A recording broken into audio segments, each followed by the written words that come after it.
چھوٹے قطرے کے ذریعے سے بنایا. ہر ایک کی آواز الگ ہے, ہر ایک کی شکل الگ ہے, ہر ایک کا مزاج الگ ہے. فرمایا اللہ تعالیٰ خالق ہے اور اللہ کے علاوہ جو کچھ ہے وہ سب مخلوق ہے. اس لیے ہمارا دل, ہماری امید اللہ سے وابستہ ہو جائے اور ڈر اللہ سے لگے کہ ڈریں گے تو اللہ سے ڈریں گے اور امید رکھیں گے تو اللہ سے رکھیں گے. نہ مخلوق سے امید رکھیں گے اور نہ مخلوق سے ڈریں گے. سب سے پہلے دل کا یقین یہ بنے کہ ہماری زندگی کے بننے کے تعلق ایک اللہ کی ذات کے ساتھ, اور اللہ کے یہاں سے زندگی کے بنانے کا ایک ہی ضابطہ ہے اور وہ صرف محمد الرسول اللہ ہے. کہ اللہ تعالیٰ زندگی کس کی بنائیں گے؟ فرمایا جو محمدی بن کر کے زندگی گزارے اور جو محمدی بن کر کے مرے, فرمایا اللہ تعالیٰ اس کی زندگی کو بنا دیں گے. جھوپڑا ہے تو جھوپڑے میں بنا دیں گے اور محل ہے میں تو محل میں بنا دیں گے. اس لیے زندگی بنانے کا ایک ہی ضابطہ ہے اور وہ صرف محمد الرسول اللہ ہے. اسی لیے فرمایا قل ان کنتم تحبون اللہ فاتبعونی یحببکم اللہ ویغفر لکم ذنوبکم واللہ غفور رحیم. اللہ جل شانہ ارشاد فرماتے ہیں اے ہمارے نبی جی, ہمارا شاہی فرمان انسانوں کو سنا دو کہ اگر تمہیں اللہ سے محبت کا دعویٰ ہے تو اس کی دلیل یہ ہے کہ میرے نبی کے پیچھے پیچھے چلو, اور جو حضور صلی اللہ علیہ وسلم کے پیچھے پیچھے چلے گا اللہ اس کو اپنا محبوب بنا دیں گے. اور انسان کبھی غلطی ہو جائے گی تو اللہ غلطی کو معاف فرما دیں گے, اس لیے کہ اللہ معاف کرنے والے بھی بڑے ہیں اور اللہ رحم کرنے والے بھی بڑے ہیں. اس لیے میرے دوستو, اللہ کے یہاں سے کامیابی کا لینے کا راستہ صرف محمد الرسول اللہ ہے, اور اللہ والا بننے کا راستہ صرف محمدی بننا ہے. اور اللہ تعالیٰ سارے ایمان والوں کے لیے ولایت کا راستہ کھلا ہوا ہے. اللہ ولی الذین آمنوا, فرمایا اللہ تعالیٰ سارے ایمان والوں کے ولی اور دوست ہے. تو اللہ کا ولی بننے کا راستہ کیا ہے؟ فرمایا محمدی بن کر کے جینا اور مرنا یہ ولی بننے کا شارٹ کٹ راستہ ہے. جب اپنی زندگی کے ہر حرکت اور سکون میں محمدی بن کر ہم جئیں گے تو ہم اللہ والے بن جائیں گے. اور جو اللہ والا بن جائے پوری دنیا اس کی ہے, جس کا رب اس کا سب. اللہ جس کا ہو جائے ساری دنیا اس کی ہے. ہوا آپ کے لیے کام کرے گی, آگ آپ کے کام میں آئے گی, پانی آپ کا کام کرے گی, فرشتے آپ کی نصرت میں لگے رہیں گے. اللہ تعالیٰ ساری دنیا کو ایمان والوں کے لیے مسخر فرما دیں گے جب ایمان والے محمدی بن کر کے دنیا میں جینا طے کریں گے. اسی لیے صحابہ کی زندگی میں آپ کو ملے گا کہ جب کبھی بھی ضرورت پڑی آگ کے پر قابو پانے کی تو ہاتھ سے آگ پر قابو پا لیا تمیم داری نے مدینہ منورہ میں. جب ہوا کی ضرورت پیش آئی کہ ایک پیغام پہنچانا ہے تو حضرت عمر بن الخطاب رضی اللہ تعالیٰ عنہ کا پیغام پہنچانے کے لیے یہاں پر مدینہ میں رہتے ہوئے یوں فرما رہے یا ساریہ الجبل, اے ساریہ پہاڑ کے پیچھے سے متنبع ہو جاؤ, تمہاری جماعت کو خطرہ ہے. اس آواز کو پہنچا دیا اور ان کی حفاظت کا سامان فرما دیا. حضرت سعد ابن ابی وقاص رضی اللہ تعالیٰ عنہ 10,000 کے صحابہ کے ساتھ پانی پر چلے. عقبہ ابن عامر جو ہے وہ جو افریقہ کے جنگل میں جانوروں سے یوں کہا کہ ہم اللہ کے نبی کے ساتھی ہیں اور یہاں ٹھہرنا چاہتے ہیں. تو جنگل کے سارے موذی جانور ایسا اپنے بچوں کو لے کر جا رہے تھے جیسے بکری اپنے بچے کو لے کر جاتی ہے, اور پورا میدان خالی ہو گیا. کہا جب تم اللہ کے ہو تو اللہ تمہارے اور پوری دنیا تمہاری. اس لیے میرے دوستو پورے عالم کی تسخیر کا یہ نسخہ ہے کہ پورا عالم ہمارے فیور میں آ جائے اور اللہ کا غیبی نظام فرشتوں کا ہمارے فیور میں آ جائے. اس کے لیے لا الہ الا اللہ محمد الرسول اللہ ہے. دل کا یقین صحیح بنانا, اپنی 24 گھنٹے کی زندگی کو محمدی سانچے میں ڈالنا, یہ اللہ والا بننے کا شارٹ کٹ راستہ ہے. اسی لیے اللہ تعالیٰ تو حدیث قدسی میں فرماتے ہیں من عادى لي وليا فقد آذنته بالحرب. اللہ تعالیٰ حدیث قدسی میں فرماتے ہیں جو میرے ولی کو ستائے اور جو میرے ولی سے دشمنی کرے, فرمایا اس کا میرا اس کے ساتھ اعلان جنگ ہے. اللہ کون انتقام لے گا اس سے؟ اللہ انتقام لیں گے اس آدمی سے جو اللہ کے ولی کو ستائے. اس کے لیے کتابوں میں واقعہ آتا ہے کہ ایک اللہ والے راستہ چل رہے تھے, سامنے سے ایک آدمی اپنی عورت کے ساتھ آ رہا تھا. اللہ والوں کے پیر کی ٹھوکر سے مٹی اڑی, اس عورت کے کپڑوں پر لگ گئی. اس کے یار کو غصہ آیا, اس نے اٹھا کر ایک تماچا مار دیا. بس وہ تھوڑی دیر میں وہ آدمی دڑام سے گرا اور مر گیا. عورت نے شور مچا دیا, مار دیا مار دیا مار دیا. لوگ جمع ہو گئے, بھئی کیا ہوا کیا ہوا. کوئی بتانے والا نہیں کیا ہوا. اللہ والوں نے فرمایا بھائی ہوا کچھ نہیں ہے, یہ تو یاروں کا معاملہ ہے.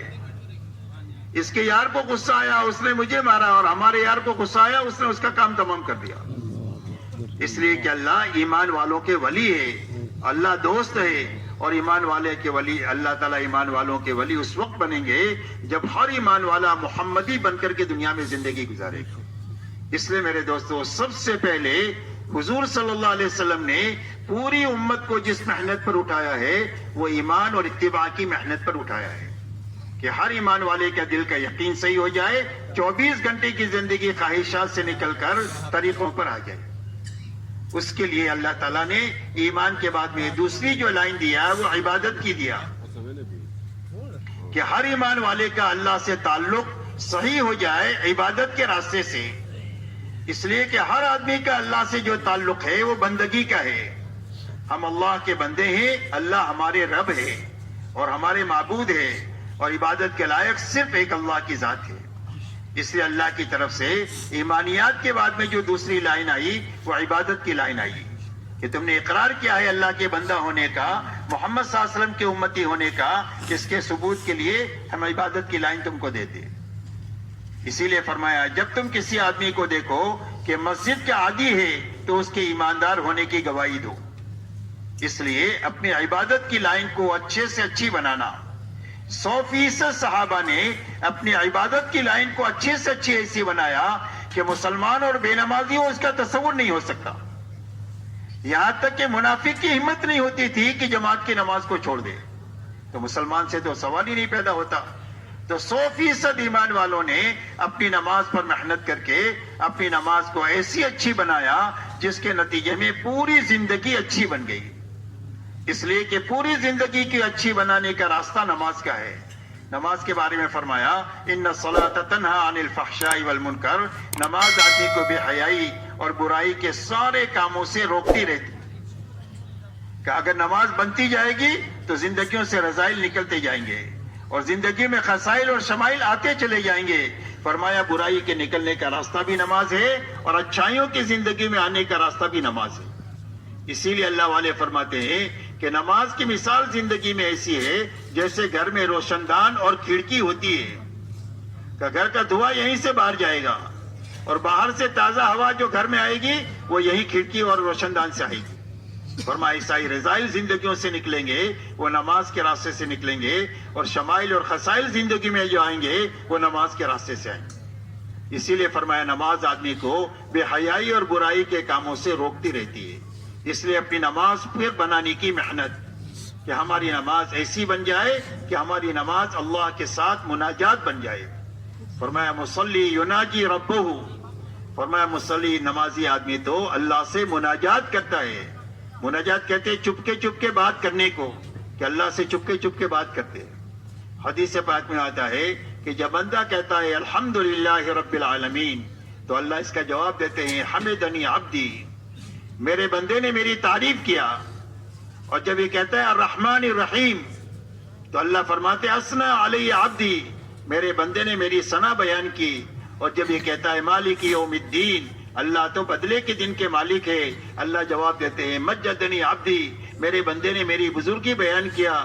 اور جب یہ کہتا ہے اہدنا الصراط المستقیم تو اللہ اور یہ کہتا ہے ایاک نعبد و ایاک نستعین, اللہ فرماتے ھذا بینی و بین عبدی, عبادت میرے لیے اور مدد میرے بندے کے لیے. اور جب یہ کہتا ہے اہدنا الصراط المستقیم, اے اللہ مجھے سیدھے راستے پر چلا دے, تو اللہ فرماتے ہیں ولعبدی ما سأل, میرے بندے نے جو مانگا میں نے اس کو دے دیا. اس لیے میرے دوستو اپنی نماز پر محنت کر کے اپنی نمازوں کو اچھے سے اچھی بنانا. اچھی نماز بنے گی یقین سے کہ زندگی کے ہر مسئلے میں جب کبھی بھی کوئی چھوٹا بڑا مسئلہ ہے ہماری نگاہ اللہ پر جائے, نماز پر جائے کہ میرے اللہ کام بنائیں گے اور نماز کے راستے سے بنائیں گے. اس لیے نماز پڑھ کر ہم اپنے اللہ سے کہیں گے. تو ایک تو نماز میں یقین آ جائے, ایک نماز میں شوق آ جائے اللہ کے سامنے کھڑا ہونے کا کہ نماز ہمارے لیے بوجھ نہ رہے بلکہ نماز ہمارے لیے راحت کا سامان بنے. حضور صلی اللہ علیہ وسلم فرماتے تھے حضرت بلال سے، ارحنی یا بلال، اے بلال نماز کی تیاری کر کے ہم کو راحت پہنچاؤ۔ تو نماز کے اندر میں اللہ کے سامنے کھڑے ہونے کا، سجدے میں پڑے رہنے کا، قیام لمبا لمبا کرنے کا ہمارا شوق بن جائے۔ نماز کے اندر میں علم آ جائے، مسائل کا علم اور سنتوں کا علم، کہ ہر عمل کی سنتیں کیا ہیں اس کو معلوم کر کے سنت کے مطابق اور مسائل کی رعایت کے ساتھ نماز کو پڑھنا۔ چوتھی چیز اللہ والا دھیان آ جائے کہ اللہ کی عبادت اس طرح کی جائے کہ میں اللہ کو دیکھ رہا ہوں اور اللہ مجھے دیکھ رہے ہیں، اور اگر یہ بات پیدا نہ ہو تو یہ تو ضرور ہونا چاہیے کہ اللہ تو مجھے دیکھ ہی رہے۔ اس دھیان کے ساتھ نماز پڑھنا اور اللہ کو راضی کرنے کی نیت سے پڑھنا۔ فرمایا یہ 5 باتیں نماز میں پیدا ہو جائے گی تو یہ نماز ایسی بن جائے گی جو اس کی زندگی کو نکھار دے گی۔ ایک تو یقین پیدا ہونا چاہیے، ایک شوق پیدا ہونا چاہیے، ایک علم نماز میں آنا چاہیے، ایک صفت احسان آنی چاہیے اور ایک اخلاص آنا چاہیے۔ یہ 5 باتیں نماز میں آ جائے گی تو اس نماز سے جو چاہے گا اللہ اس کی حکمت کے منابق اس کو دے دیں گے۔ اس لیے میرے دوستو اپنی نماز اچھے سے اچھی بنانا، روزہ ایسا اچھا بنانا کہ ہمارے اندر میں تقوی پیدا ہو جائے۔ روزے کی غایت تقوی بتائیے کہ جس طرح حلال سے بچ گئے ہیں حرام سے بچنے کی طاقت پیدا ہو جائے نماز کے راستے سے، روزے کے راستے سے، اور تقوی پیدا ہو جائے گا تو اللہ تعالیٰ ایسی جگہ سے روزی دیں گے جہاں سے وہم و گمان بھی نہیں ہوگا۔ کوئی الجھن آ گئی زندگیوں میں تو اس الجھن سے نکلنے کا راستہ اللہ تقوی کے ذریعے سے بنا دیں گے۔ دنیا میں بہت سارے مسائل آتے ہیں، اللہ ان مسائل کو آسان فرما دیں گے۔ جو نیکی کریں گے وہ اللہ کے یہاں اس کا وزن بڑھ جائے گا، اور غلطی ہو جائے گی تو تقوی کی برکت سے اللہ معاف فرما دیں گے۔ اسی لیے میرے دوستو صحابہ تقوی کو اپنی تمام نعمتوں کا بدل سمجھتے تھے کہ اللہ نے بڑی نعمت ہم کو دیا ہے، جب کبھی بھی کوئی مسئلہ آئے گا ہم تقوی کے راستے سے اللہ سے حل کرا دیں گے۔ اسی لیے ایک مرتبہ حضرت عبد الرحمن ابن عوف رضی اللہ تعالیٰ عنہ نے حضرت عمر سے یہ فرمایا